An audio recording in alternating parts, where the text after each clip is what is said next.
In this video, I'm going to share with you 4 scientifically proven habits that if you do on a daily basis, not only will you be literally happier and sleep better, but you will be far more successful. Let's jump straight into them.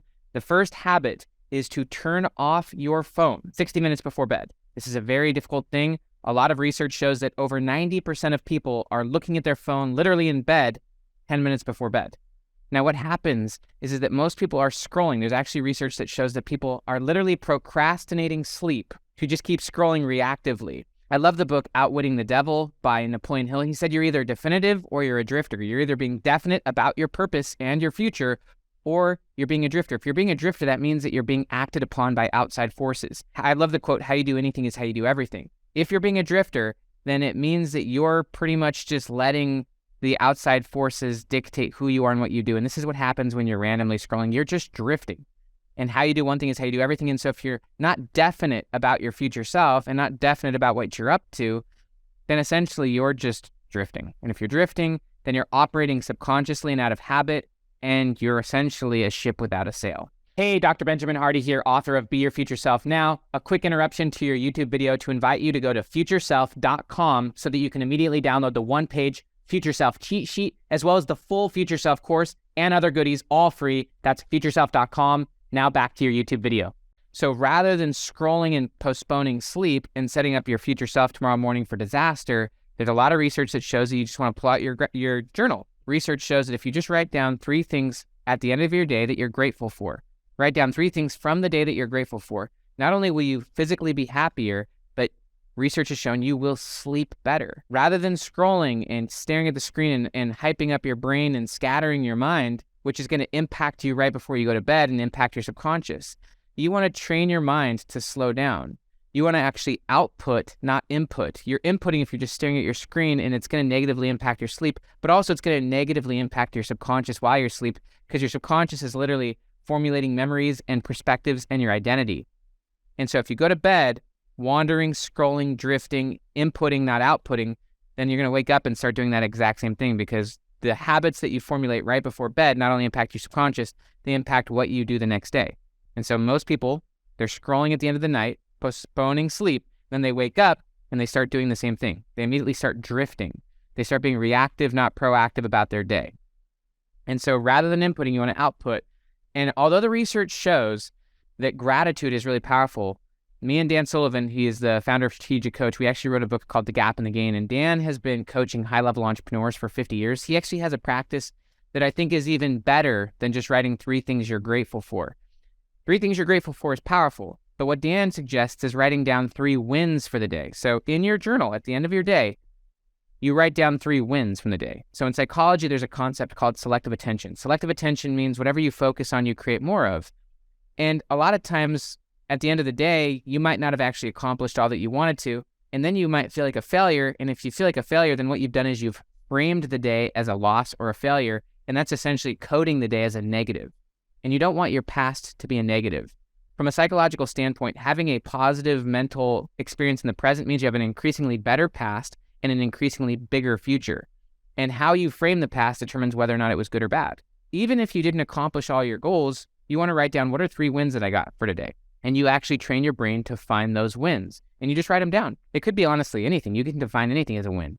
I actually got up when I wanted to and I made my bed, right? Or I filmed this video, or I went and said hello to my son. You know, you can decide what our wins are, but here's what's really interesting, and this is something I've been practicing for years now, is once you actually start looking for wins, you'll start finding that there were a lot more wins in the day than you initially thought. Sometimes when you're first starting this practice, you're like, there was no wins today. Nothing went well. It's like, well, yeah, but something had to have gone well, or you had to have learned something, and you now know something that you didn't know before. So what was a win? A win could be something that was great, something that you learned something that was good from the day. You get to choose what a win is, but as you train yourself to find wins, you actually start to see more and more wins. Again, selective attention. Whatever you focus on expands. How you frame your past is going to dictate what you're going to create in your future. So you want to ultimately see and create wins in your past, and you want your past to be framed in the positive, so that your past is something that you're happening to rather than it's happening to you.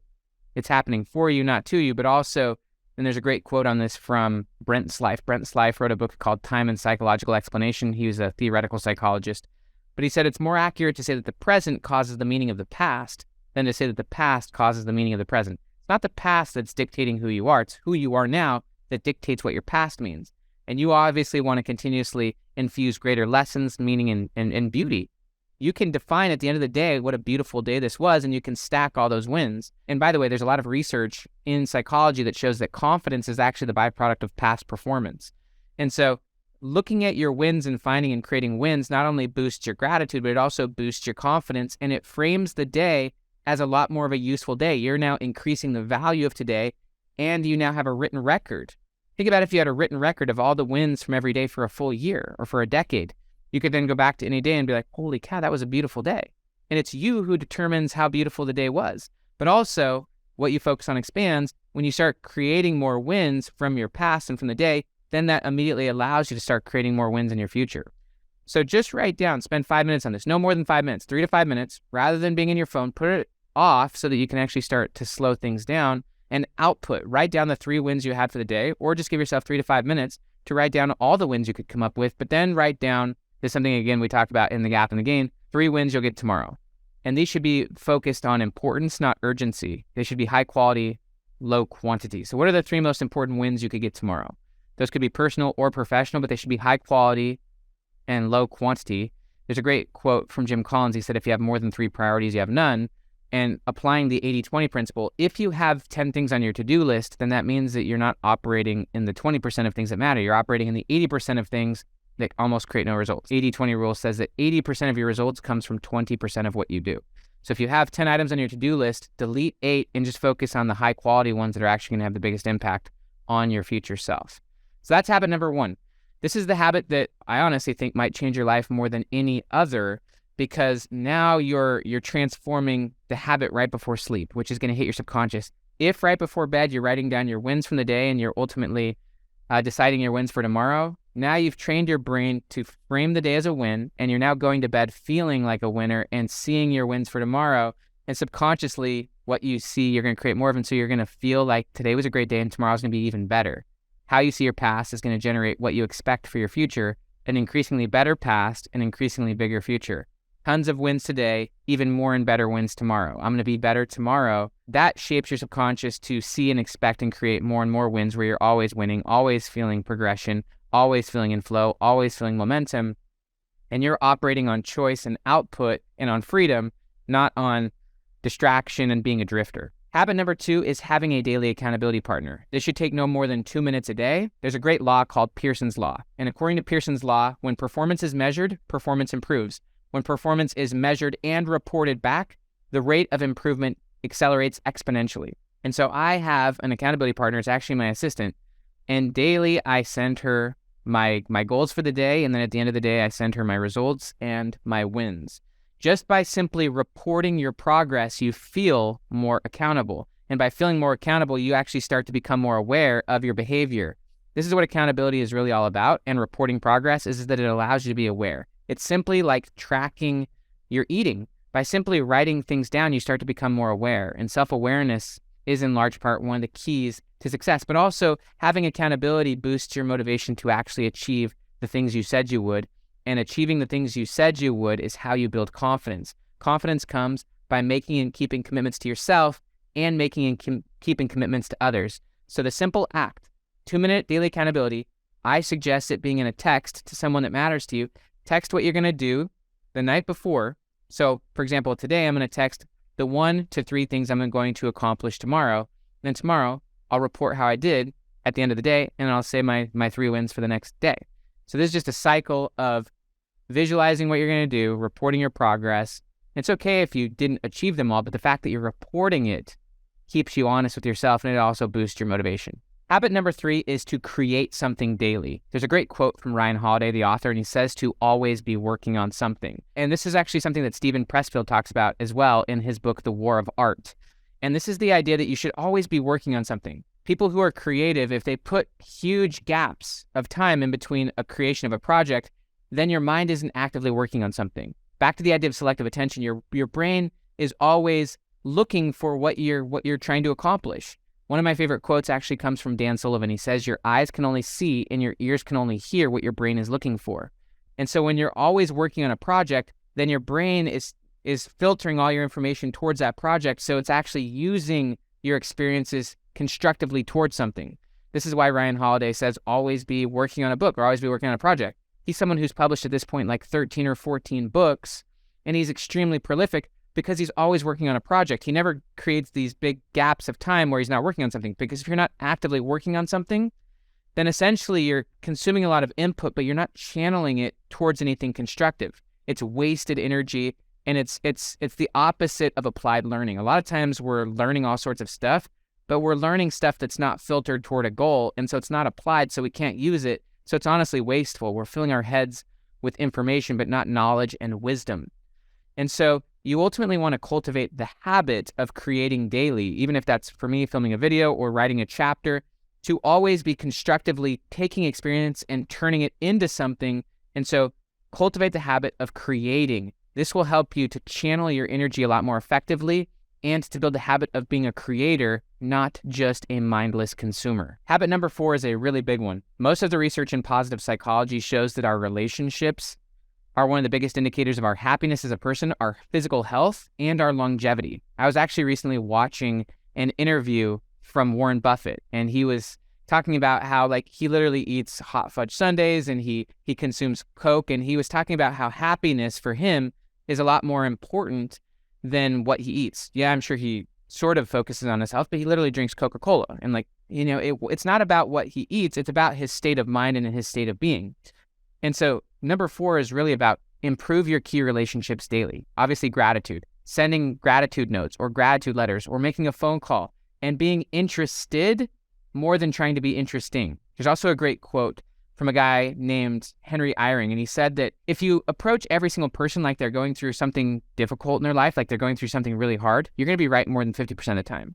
The truth is that everyone is dealing with something. Even if there's people who their lives seem perfect, they're still dealing with something. And so if you're more interested and you're empathetic and compassionate, but also grateful, and working on improving the relationship, expressing love, having healthy, positive, and happy relationships is one of the biggest keys to just having a great, successful life. And honestly, to having longevity. Back to Warren Buffett for a second as well, and that's controlling what you can control. And a lot of people are overly focused on things that they can't control, like what's going to happen to the stock market in 3 months or 6 months. Overly forecasting the future, mostly like economic things or things that other people are doing, things you can't control. That's how you create unhappiness. Focus on what you can control. Focus on the things that matter. There's a great book on this subject actually called Anti-Fragile, which is rather than trying to overly predict the future, continuously set your life up so that you're going to gain and benefit no matter what happens. In the stock market, there's volatility. Things that are fragile, they get worse with volatility. Things that are anti-fragile get better with volatility. That's being anti-fragile. That's turning every experience to your gain. That's having everything happen for you, not to you. And so if you focus on what you can control and let go of all the outside factors, and if you honestly improve your relationships every day, you're more focused on being interested than interesting, and you genuinely care about people. You're grateful for people. You express gratitude, and you're interested in what they're up to. And rather than it always being about you, it's about them, and also understanding what's going on in their life. And honestly, sometimes just listening and supporting, genuinely being there, being empathetic, being compassionate, being a support, bringing joy, bringing laughter, bringing love. And so just send a few texts right now to people telling them you love them, and maybe send a joke, create a laugh, bring some joy, bring some lightheartedness, and be someone.